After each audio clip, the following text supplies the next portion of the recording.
Tem água aí, não tem? Comecei, eu acho. Ligou? Vê se entrou aí o Filósofos na Rede. Ah, entrou. Elaine entrou. Bom, menos mal, já não tô falando sozinha. Bom, então eu acho que tá funcionando, né? Acho que o som tá funcionando, o som, vocês estão me ouvindo? É a primeira vez que eu tô fazendo isso, gente. Eu tô muito acostumada a falar besteira no meu Instagram, mas stories que eu posso me arrepender em 24 horas e apagar depois, ou um pouco tempo depois. Mas ao vivo, de fato, primeira vez. Então, tá. Então tá bom.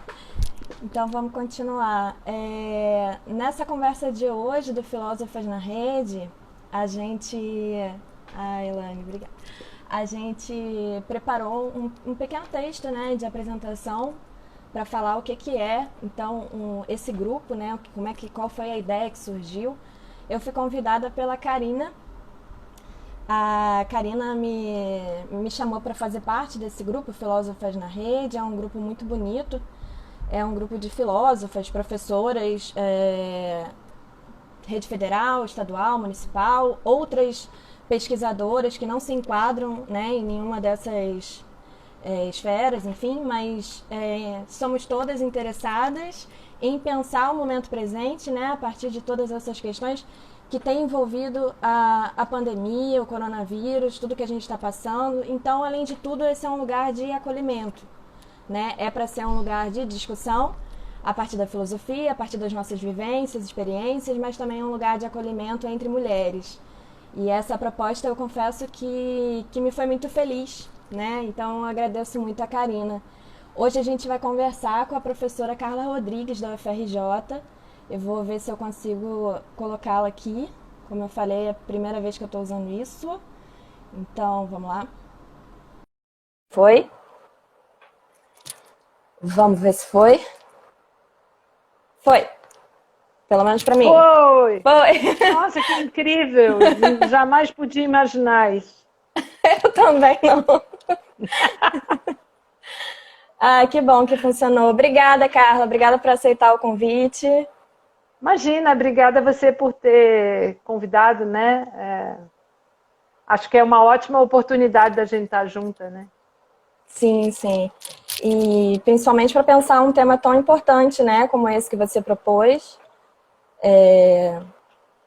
Eu tenho lido, eu acho que todos que estão aqui nos acompanhando de algum modo, a gente tem lido bastante informação nas redes sobre o Brasil e o mundo, né? Como tem aumentado essa questão da violência doméstica com o acontecimento da pandemia, né? Que levou a todos nós a esse exercício do confinamento, da quarentena, né? Dessa obrigatoriedade do convívio forçado entre as famílias. E já era muito conhecido, né, principalmente para quem estuda questão de gênero, quem se interessava pelo tema, que esse tipo de violência ele se dá muito mais para a mulher dentro da própria casa, onde devia ser o lugar do afeto, né, desse acolhimento que eu falava no início. E, Uhum. e por isso tem esse recorte de gênero, né? Então eu queria que você falasse, se apresentasse um pouco e falasse um pouco também da escolha do tema. Então, eu sou professora, né, na UFRJ, sou professora de filosofia, e a minha área de pesquisa é filosofia e gênero e história, e agora também indo muito para a questão da história das mulheres na filosofia, né? E eu sou uma militante feminista há muito tempo e eu venho, acho que, de uma geração, né, que entrou no ativismo feminista pela porta da reivindicação, né, do direito à não violência, né? Então, o fim da violência contra as mulheres foi uma pauta que mobilizou e motivou é, uma, uma grande parte das mulheres nos anos 80, né, nos anos 90, quando a gente ainda estava, digamos, no, na chamada segunda onda feminista, né? muita tinta correu, né, desde então, muitas coisas, a gente pode dizer que muita coisa mudou, avançou, melhorou, né? Muitas providências institucionais e jurídicas foram tomadas, né? A gente tem aí a Lei Maria da Penha, tem o feminicídio como agravante penal, tem o Ligue 180 como central de atendimento à mulher em situação de violência, né? Mas o que o dado concreto mostra é que nada disso tem sido suficiente, né, para impedir ou evitar a vulnerabilidade das mulheres, né? Então, nesse momento, me parece que uma das coisas mais graves que a gente está vivendo é que, dentro de uma situação gravíssima, que é a situação da pandemia, um vírus desconhecido, incontrolável, no sentido de que, né, as pessoas circulam, o vírus começou lá na China, chegou já praticamente a todos os países do mundo, né? Dentro dessa catástrofe, né, há uma série de subcatástrofes, né, como periferias e favelas, como falta de acesso a sistemas públicos de saúde e, especificamente, uma subcatástrofe que é a ideia de casa, né? Porque toda a política de saúde orientada a que as pessoas fiquem em casa supõe que as pessoas têm uma casa... Tem uma casa estruturada, né? E que essa casa é um lugar de proteção, né? Isso inviabiliza da gente pensar que a casa... primeiro, nem todo mundo tem casa, né? Então a gente vai ter que olhar para o problema da população de rua, né? Quem tem muita gente que tem casa aonde não consegue fazer, né, um tipo de distanciamento social, o caso de famílias inteiras que moram em um cômodo ou em 2 cômodos, né? Uma situação muito comum em favelas e periferias no Brasil, e a situação específica de mulheres que, para usar uma expressão que a gente conhece, né, dormem com o inimigo, né? Assim, quando elas estão em casa, elas estão mais vulneráveis à violência doméstica do que quando elas estão na rua, por exemplo, quando elas eventualmente poderiam estar até sujeitas a outras formas de violência, né? Assédio moral, assédio sexual, estupro. Mas em casa, elas estão, num período de pandemia, elas estão submetidas, primeiro, a um confinamento, a um ambiente que não é necessariamente acolhedor e a uma convivência forçada, né? Não sei, porque nenhum dos dois pode sair de casa, né? Naquele espaço doméstico, onde as tensões tendem a crescer, né? As tensões entre os casais tendem a crescer. Então, eu estou participando de uma campanha que se chama Nós Estamos Juntas, que tem até um Instagram aqui, que é Coletivo Juntas, né? Que é justamente a formação de uma rede virtual de apoio a mulheres em situação de violência doméstica na quarentena. Sim, eu vi a postagem do Juntas, né? Acho importante a gente não se limitar nesse momento apenas é claro que é muito importante, né, a judicialização, as instituições, elas oferecerem uma ampliação dos serviços que a gente já tem, como você colocou muito bem, o 180, o Disque 100, mas também, né, o canal da própria polícia e dos bombeiros, que são os atendimentos para as mulheres que estão, de fato, né, em violência, e não apenas de uma denúncia. Um outro canal da Polícia Militar, pelo menos no Rio de Janeiro, é um aplicativo chamado Linha Direta, em que as mulheres teriam essa rede conectada à polícia, né, e elas também poderiam indicar outras pessoas para acionar em um momento de emergência. É claro que esses canais institucionais, eles são importantes, eles devem, de fato, ser ampliados nesse momento, mas eu acredito muito nessa força dos coletivos, né? De como a gente pode se ajudar, de como aquela campanha, né, de briga de marido e mulher, se mete a colher sim, é importante agora, porque você ouvir uma briga de um casal, vizinho seu, e, enfim, você, de algum modo, pode ajudar essa pessoa, né? Porque é isso, muitas das vezes o que acontece é que a vítima, ela não tem força, ela está implicada em duas violências, né? A violência sofrida ali pelo agravante, né, da situação do confinamento, mas também a violência da perda total, completa da liberdade. Ela não pode sequer sair da sua casa.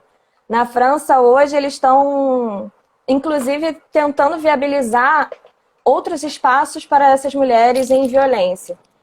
Aqui a gente ainda não chegou, acredito, nessa discussão como política pública, mas eu acredito que seja uma via possível, né?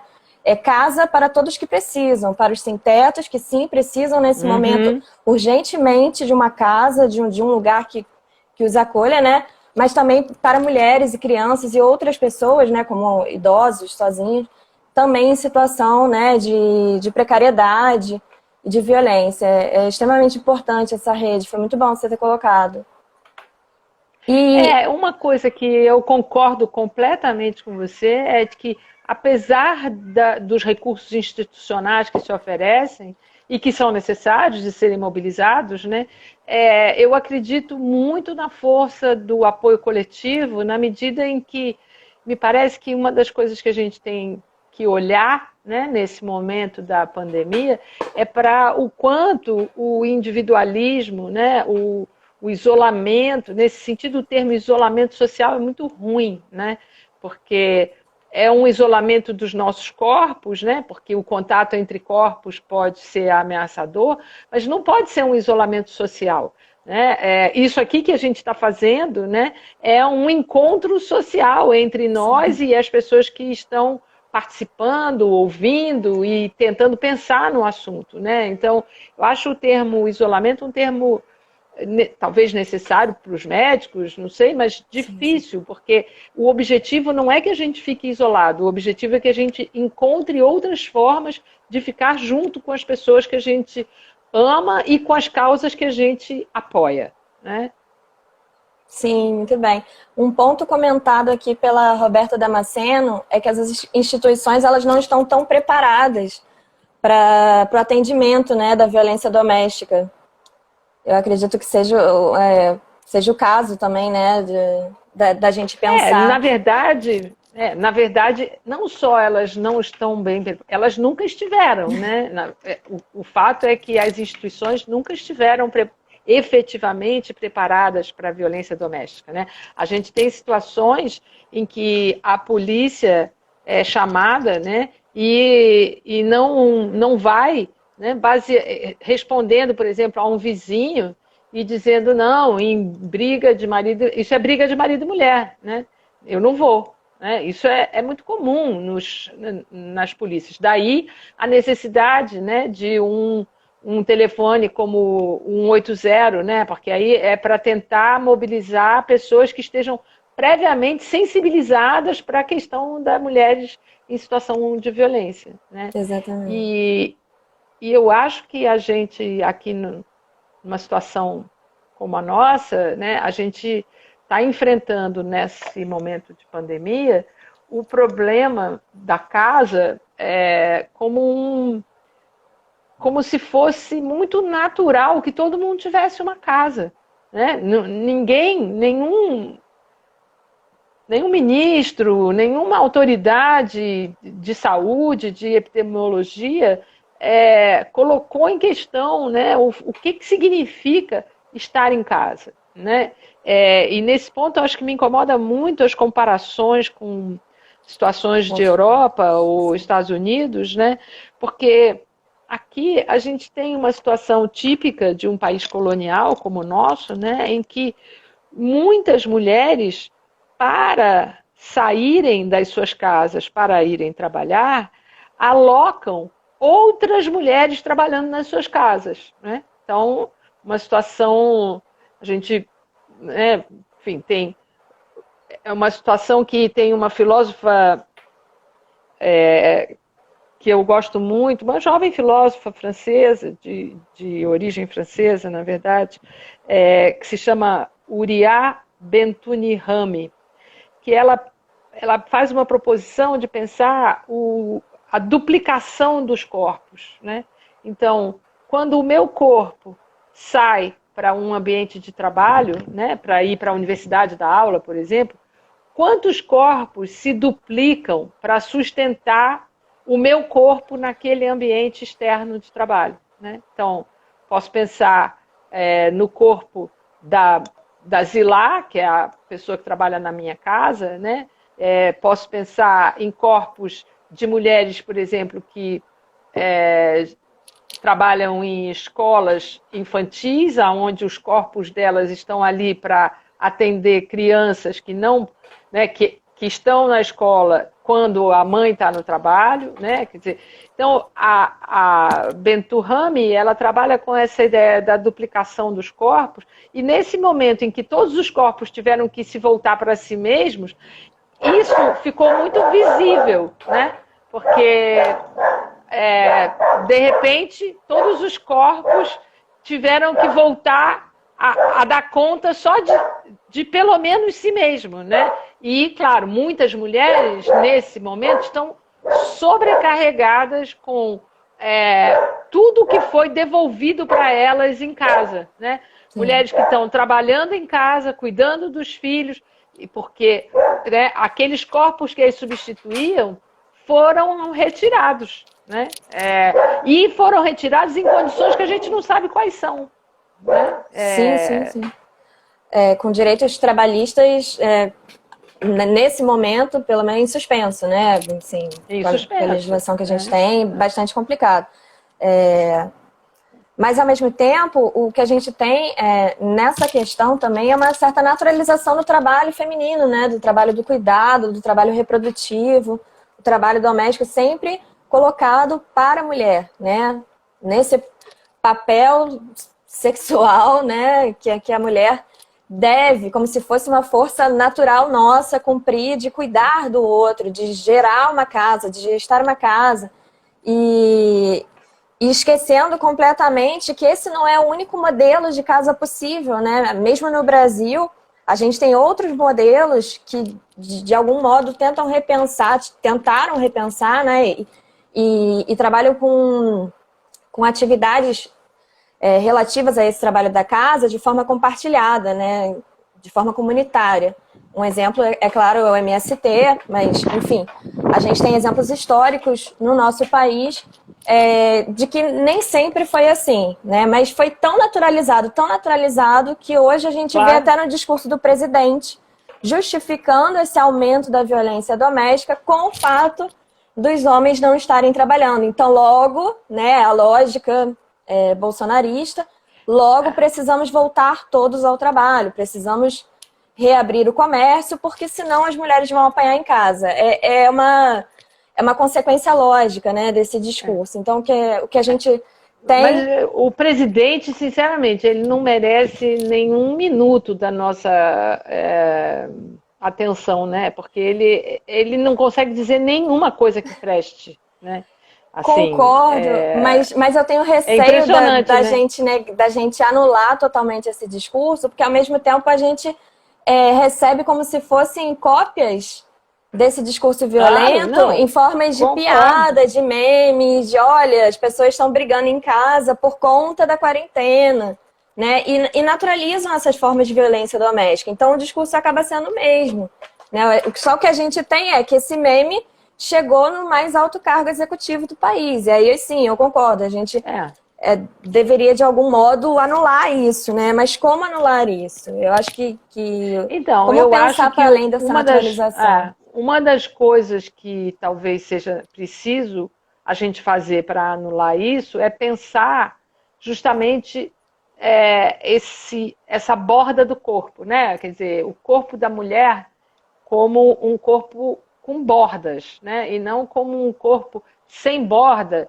que pode ir sendo, digamos, capturado, né? Um pedaço desse corpo para cada coisa, né? Então, um pedaço do corpo da mulher vai cuidar da casa, o outro pedaço vai cuidar das crianças, tem um debate enorme no nosso campo da educação, né? Sobre justamente um monte de trabalho para casa, exercício, não sei o que estão mandando para as crianças, sem perguntar se as mães e os pais podem, né, dar conta disso, né, de acompanhar o dever de casa das crianças e tal, né? Então, inclusive com um discurso que já vai direto para a mãe, né? As mães ajudem seus filhos no dever de casa. E por que os pais não podem ajudar? Bom, mas e as famílias aonde não há os pais? Sim, Né? sim. E eventuais famílias aonde não há as mães? Né? Então, você vê claramente um discurso heteronormativo, né, na maneira como a política de saúde está sendo orientada. Né? É para uma casa, para uma família que tem pai, mãe e filhinhos, né, e aonde tudo está dentro de um padrão. Os idosos também são concebidos no mesmo sistema, né, que cuidem dos seus idosos, né, então isso também vira uma coisa como se as famílias, como se, na verdade, para mim, uma coisa muito grave de tudo que está acontecendo é que a responsabilidade está toda jogada em cima da gente, né? Quer dizer, cada um de nós e cada uma de nós tem a responsabilidade absoluta de conseguir se proteger do vírus, né? Ou a gente vai ter fracassado moralmente diante da doença, né? A gente não terá sido capaz, né? Não terá estado à altura do que a gente devia fazer para preservar a nossa vida.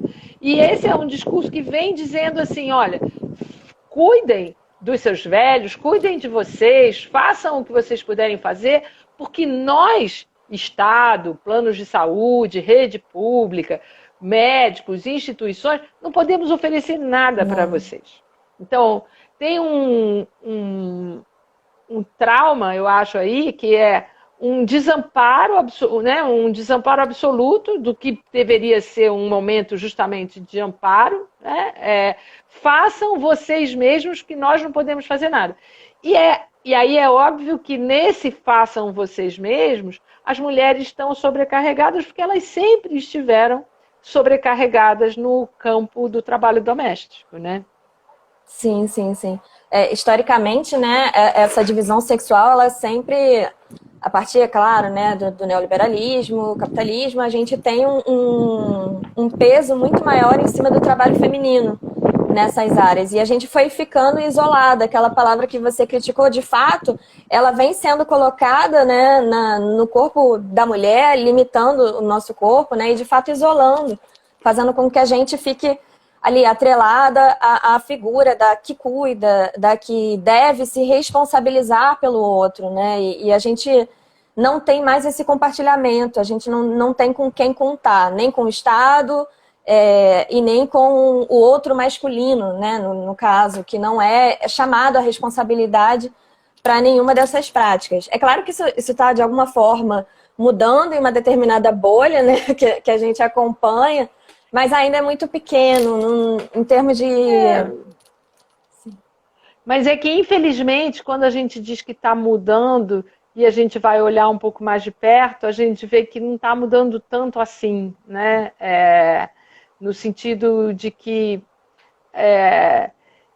se a gente tivesse mais transformações, né, a gente não teria, por exemplo, nesse momento, os serviços de aborto legal terem sido interrompidos por causa da pandemia. Né? Quer dizer, então, como que pequenas conquistas ou grandes conquistas, né, são rapidamente retiradas, né, em nome de um bem maior. Né? Então, isso é uma coisa que a gente aprende na filosofia, né, e na história da filosofia, quantas violências já foram cometidas em nome do bem. Né? E eu acho que você citou o presidente, né, com a sua piada cretina, né, de que então os homens têm que voltar a trabalhar, porque senão eles vão acabar batendo nas mulheres. Eu acho que, é, que, é, que vai muito por esse caminho, né, de que naturalizar o que é o bem, né, sem problematizar que esse bem universal ele não é bom para todo mundo, e imediatamente depois encarnar esse papel de ser ele mesmo o bem, né? Eu acho que isso é um movimento duplo que às vezes acontece tão rápido que a gente não percebe que são dois movimentos, né? É fazer o elogio do bem e imediatamente tomar para si esse lugar do bem, né? E condenar moralmente todos aqueles outros que não estão nesse registro, né? Então, você falou dos memes, eu tenho visto, felizmente, eu tenho visto bons memes de mulheres que não suportam mais os seus maridos, entendeu? Assim, tipo, felizmente tem Sim, sim. chegado algumas piadas bem-humoradas. Uma delas, uma grande amiga, a Malu Reborn, me mandou, é uma mulher cavando uma cova para o marido no jardim e ele dizendo: a minha mulher disse que está fazendo jardinagem, mas eu não estou entendendo direito o que ela quer com esse buraco, entendeu? Assim, tipo, A pensar. então, então um pouco na contracorrente do discurso, né, de que para as mulheres também pode ser muito penoso, né? Sim. Uma quarentena, mesmo que essa violência não se expresse fisicamente, né? Ela tem outras maneiras opressoras de se expressar, né? Sim, concordo. Eu também recebi alguns memes como esse, inclusive em coletivos feministas, mas para mim, pelo menos, sempre chega como uma resposta. Olha, precisamos dar uma resposta a isso, né? Sim. Então, vamos fazer aqui os nossos. Então, já que a gente está recebendo memes dos caras implicando com as mulheres, dizendo que as mulheres são loucas, reforçando, né, aquela coisa de a mulher em casa, ela tá pirando, então ela só quer limpar e obrigar o outro. É sempre mexendo com esse estereótipo da mulher louca, histérica, né, da histeria. Então, como é que a gente responde a isso? É uma resposta possível? E aí, é claro, né, na filosofia a gente usa do humor como uma resposta dentro do feminismo, né? Usa da ironia. Eu acho que a Haraway, ela falou sobre isso, né? E a própria Butler também. Mas, e você acha que o uso da ironia, o uso do humor, de algum modo, ele pode ser útil, né? Num momento tão pesado como esse? Eu acho que ele é um recurso, sem dúvida nenhuma, necessário, né? E eu acho que a gente, nesse momento difícil, a gente tem que se valer de todos os recursos que possam nos ajudar, né? Mas eu gostei de você ter falado de histeria, porque eu tenho participado de um núcleo de estudos sobre histeria com algumas colegas e orientandas, a Viviane Button, a Juliana Moraes Monteiro, a Manuela Caldas, e hoje eu tive a felicidade de ter a participação também da Mariana Poiares, que está lá nos Estados Unidos, e nós estamos estudando justamente esse tema da histeria na filosofia, né, que a princípio parece um tema muito só restrito à psicanálise, né, a partir da abordagem justamente de como que na história da filosofia o corpo da mulher sempre foi considerado um corpo de uma materialidade fraca, né? E essa materialidade fraca tornaria o corpo então mais vulnerável, mais violável, mais sujeito à violência, né?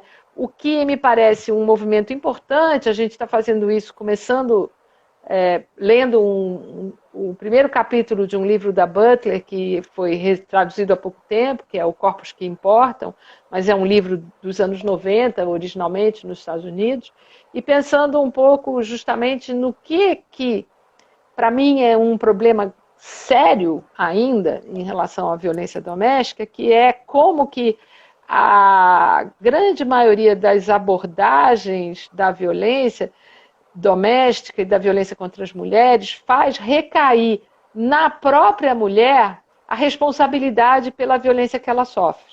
Né? Então, sim. Quando você falou a mulher é louca, a mulher é histérica, quer dizer, há uma construção discursiva que diz do quanto a mulher é responsável pela violência que ela foi alvo. Né? Então, a gente está estudando e está tentando pensar e ler justamente porque cada uma tem os seus interesses nesse tema, né? O meu interesse especificamente é desmontar isso que me parece uma estrutura perversa, que a mulher é vítima da violência e depois ela é responsabilizada por ter sido vítima da violência. Né?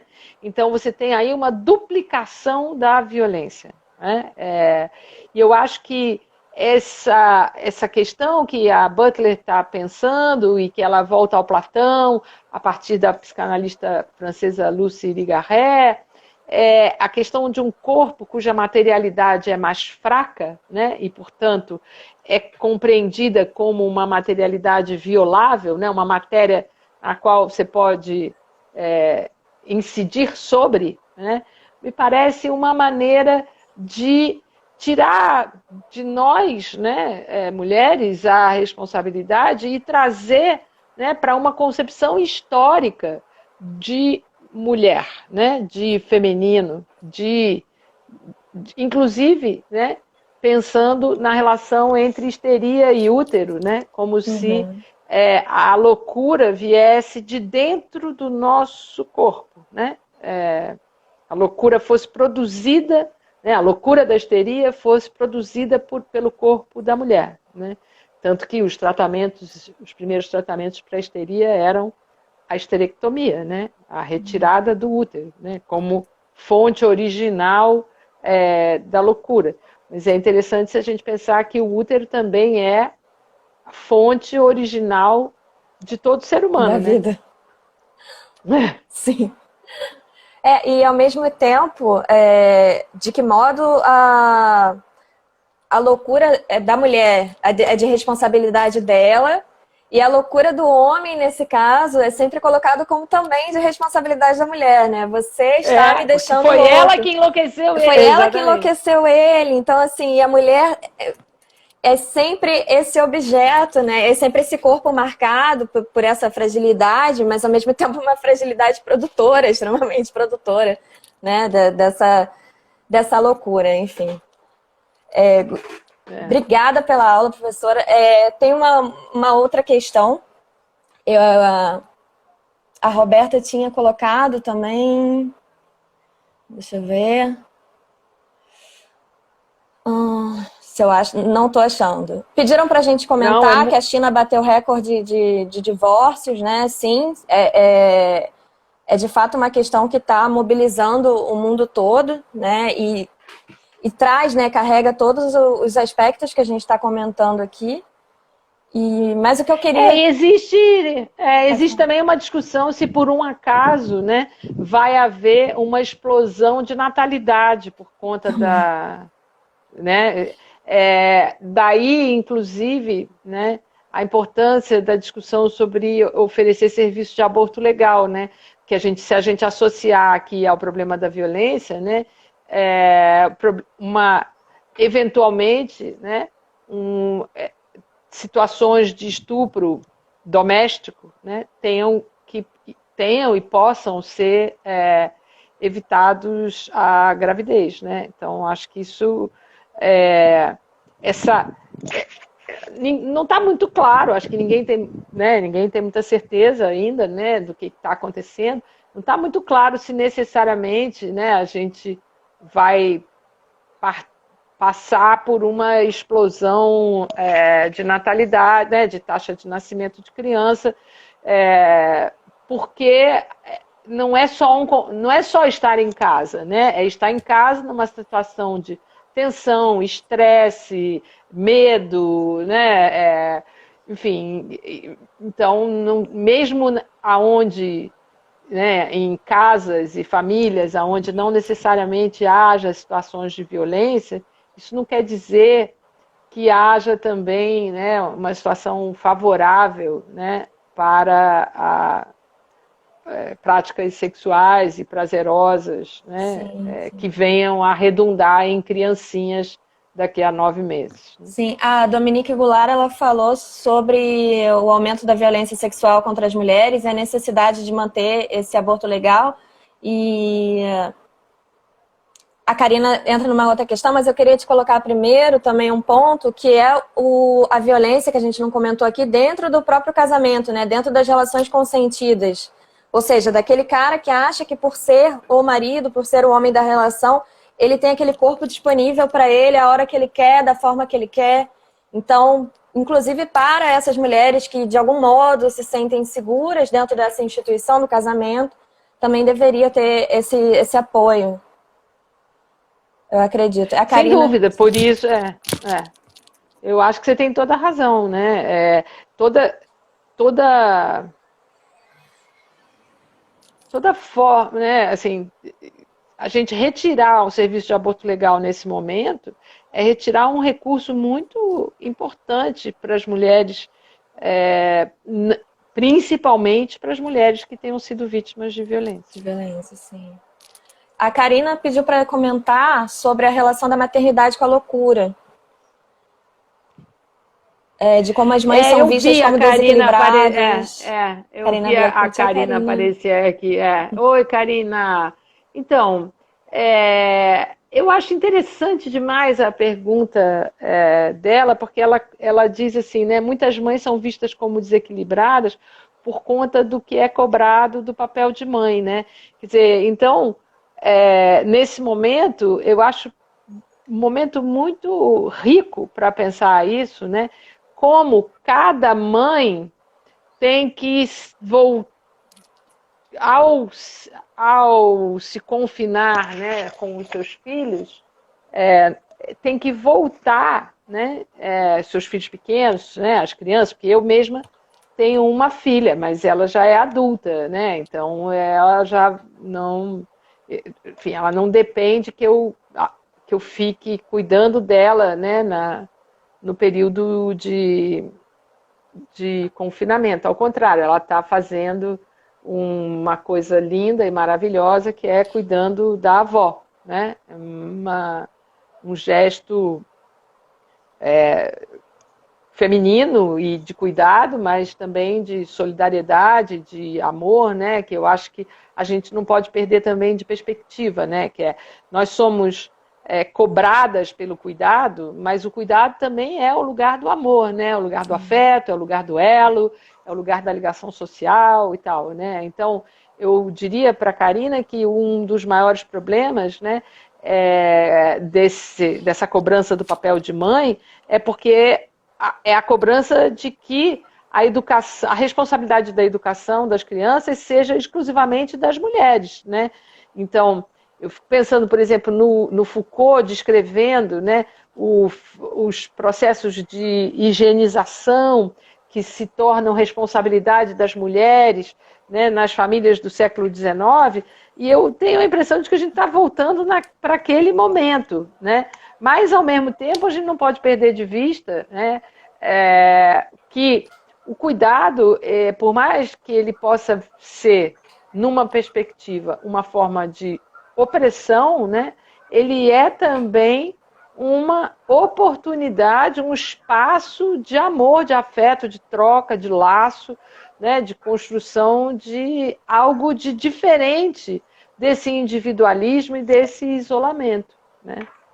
E também um modo da gente pensar uma economia diferente, né? Uma economia que respeite esse trabalho como um trabalho que deve ser valorizado, que deva ser, inclusive, ser remunerado, né? Eu acho que uma das coisas que a gente tem aí acontecendo é que o trabalho doméstico, né, ele é em países como o Brasil, com a sua herança escravocrata, né, com a quantidade de famílias que se servem de empregadas domésticas para a gestão da casa e da família, né, o trabalho doméstico está se tornando muito visível, né, porque quando ele é feito por mulheres negras ou mulheres subalternas, ele fica tão invisível quanto essas mulheres negras, né?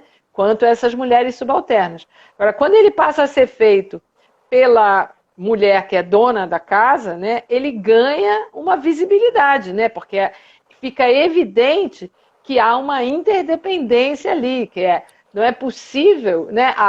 Imagina uma família essa família heteronormativa, né, para a qual o governo está se dirigindo, né, pai, mãe, 2 crianças em casa, né, e essa mãe continua trabalhando, ainda que à distância, ela continua trabalhando. Sim.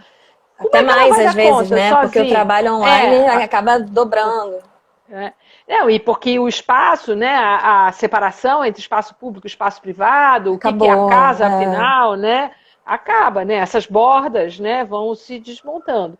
Então, como é que ela vai dar conta disso sem ser formando justamente uma rede de interdependência entre aquelas pessoas, né?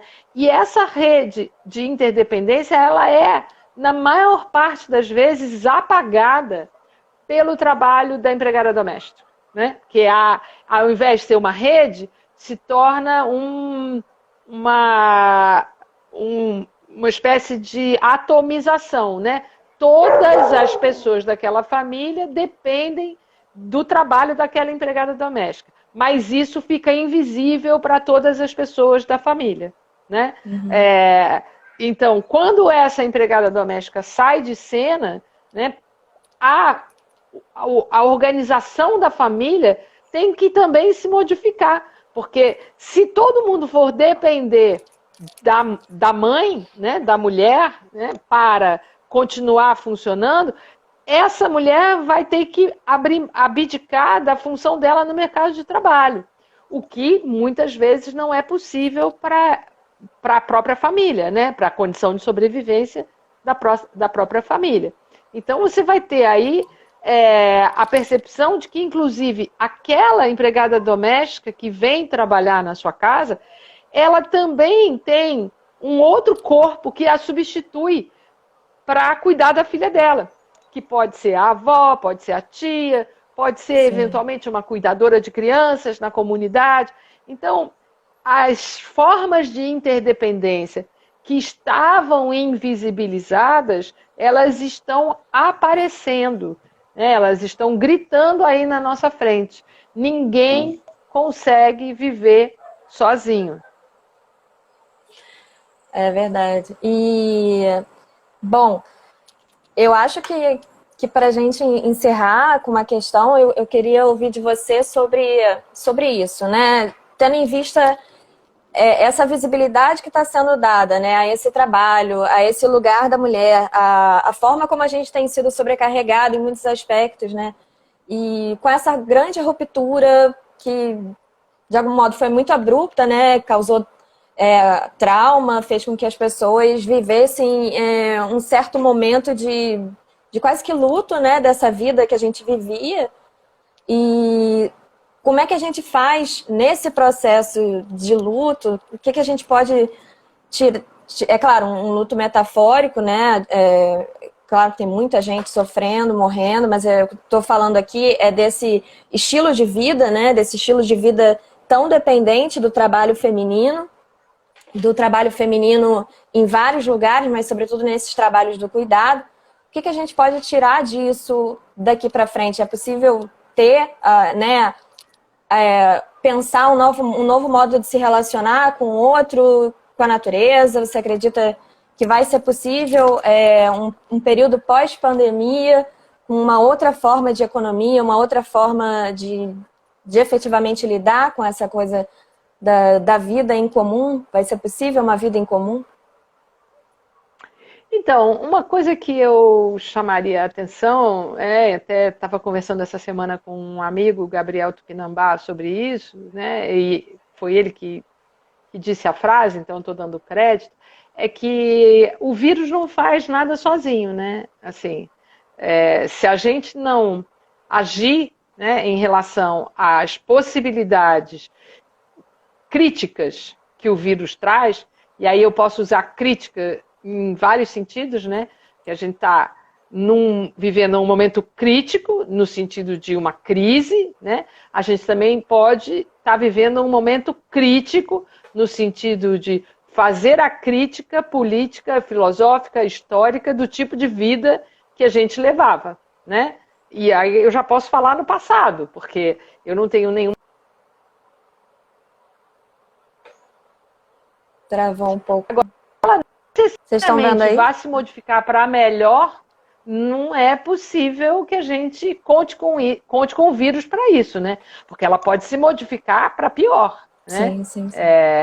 A gente está cheio de exemplos já aí de formas de inteligência artificial, inclusive, estabelecendo um Estado mais securitário do que nunca, perseguindo as pessoas que estão na rua, né? Que estão saindo na rua. Eu já vi um robô na Tunísia, botando uma mulher, aliás, para casa de volta. Assim, tipo, é um policiamento feito por robôs. E já vi uma cena de um drone no interior da China falando com uma senhora que estava saindo na rua e o drone mandando ela voltar para casa, né? É claro que a gente, num primeiro momento, pensa, bom, mas é para proteção das pessoas. Mas e depois, né? Essa liberdade vai ser devolvida pelo Estado em algum momento? Né?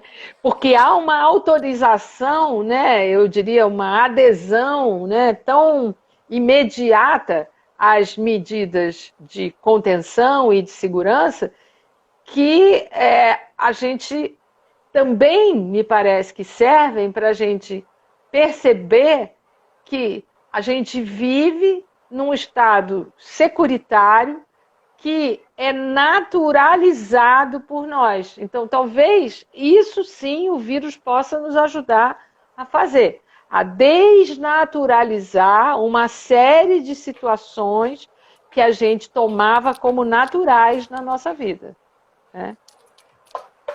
Sim. E eu acho que essa questão da liberdade, a gente naturalizou tanto que deixou de perceber a liberdade como um direito, né?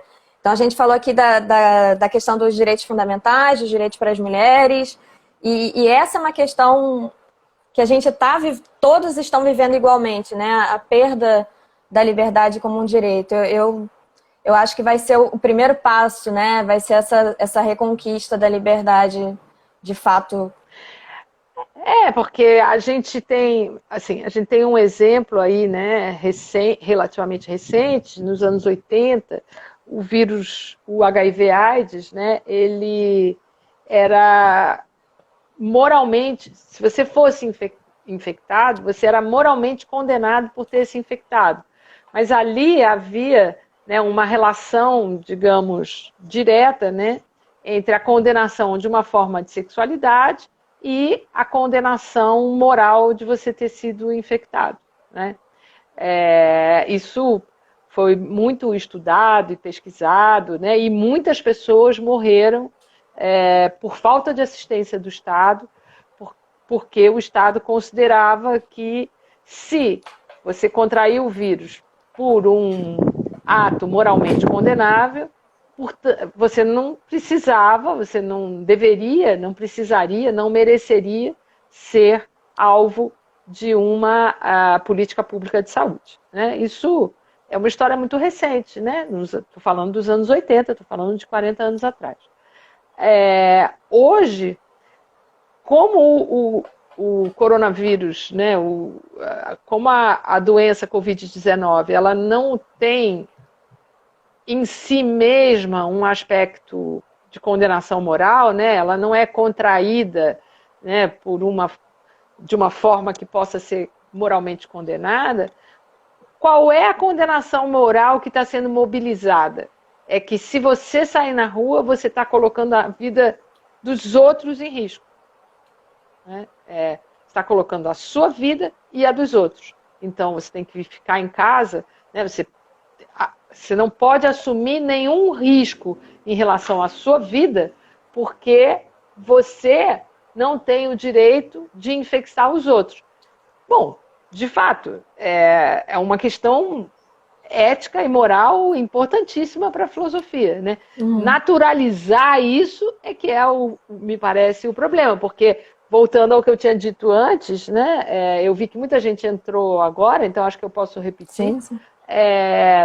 que o que a OMS está fazendo, né, é jogar toda a carga de responsabilidade de contenção do vírus em cima de cada indivíduo, né? E se você contrair a doença, é porque você fracassou, né? Isso oculta o fato de que os sistemas públicos de saúde foram desmontados nos últimos anos, né? Então, ao invés de...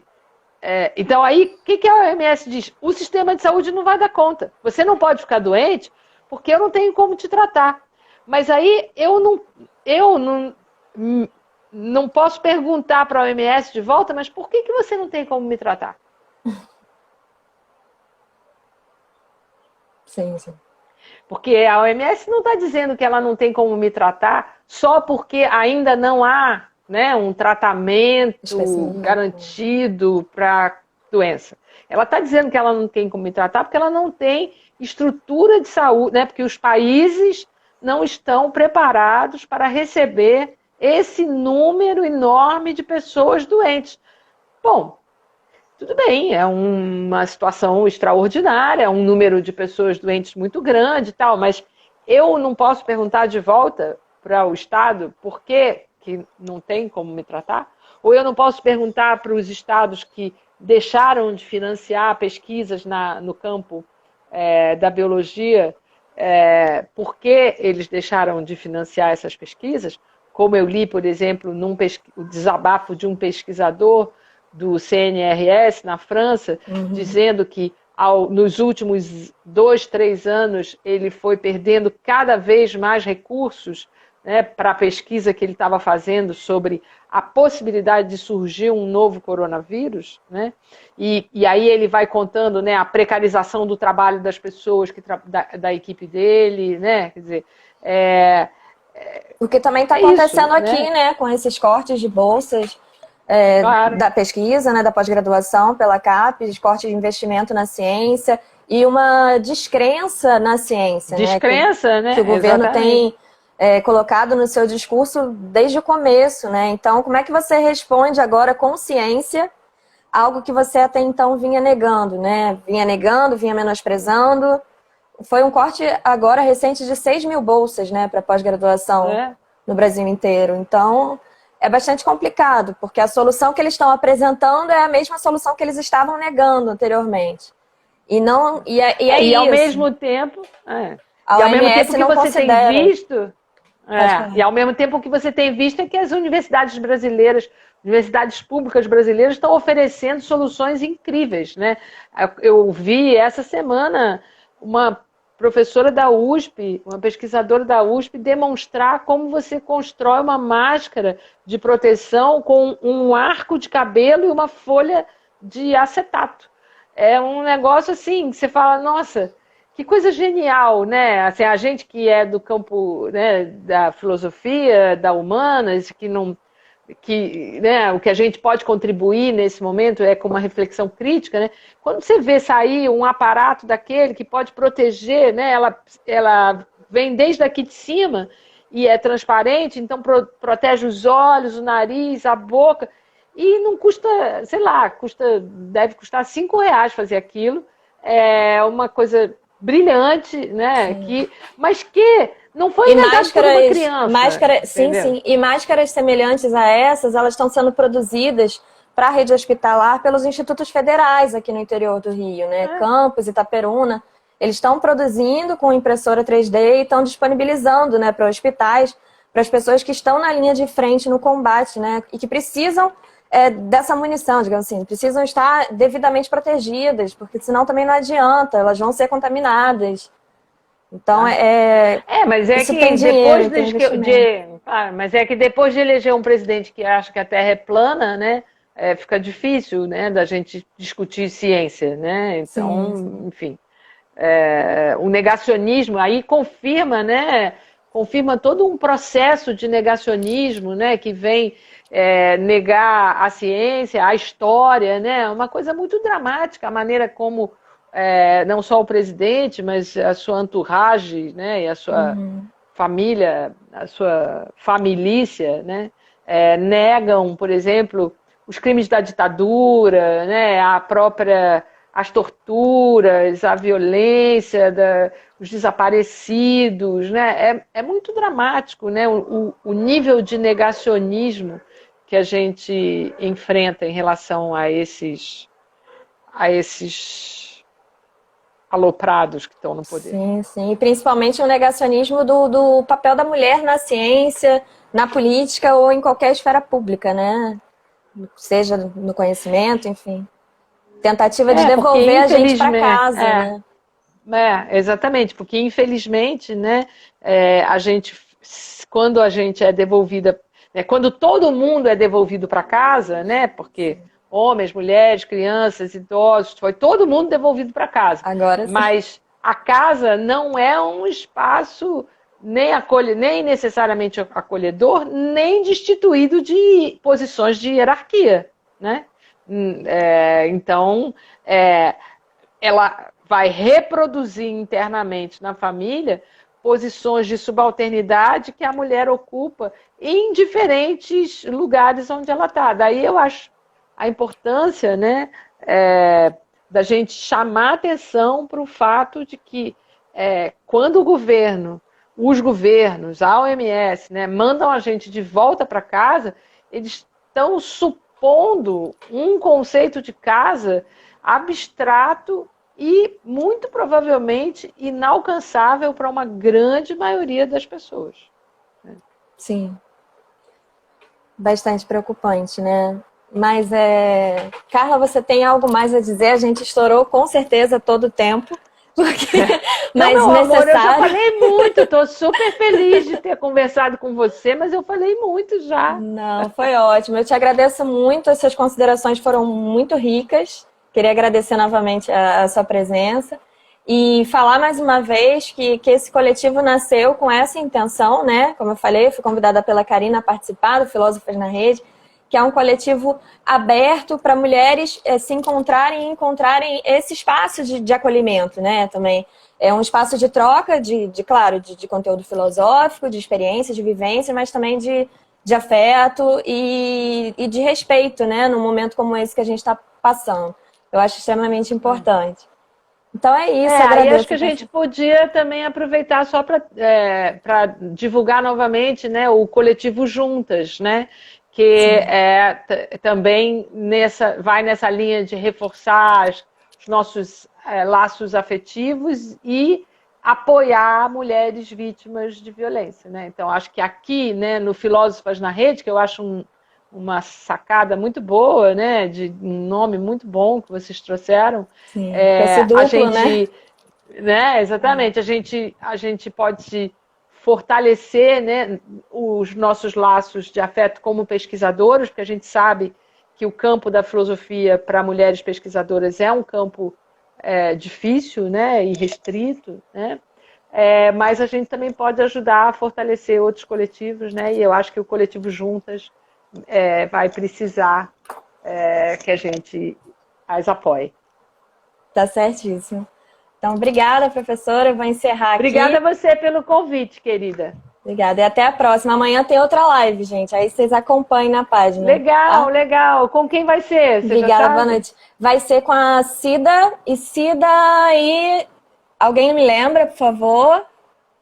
Deixa eu ver se eu acho aqui. O tema... Cida e Yara. Deixa eu checar. Ah, que bom. Não tenho certeza. A perdida. Eu sou a mais perdida do grupo. Tudo bem, meu amor, não tem problema. Mas a gente sempre divulga na noite anterior, no máximo, assim, tá, né? Bom. Pra poder... E vai ser às 18 horas também amanhã? Amanhã... Tá bom, tudo bem. Tá bom, não tá mais aqui quem Perdida no perguntou. rolê. Ok. Peraí, deixa eu ver. Chequem no perfil do Filósofos Amanhã na vai ser Rede com que vocês vão Yara. descobrir. Isso, amanhã vai ser com a Yara. 6 horas, tá certinho. Maravilha, vou estar aqui Mas a para gente vai ver. divulgar, tá bom?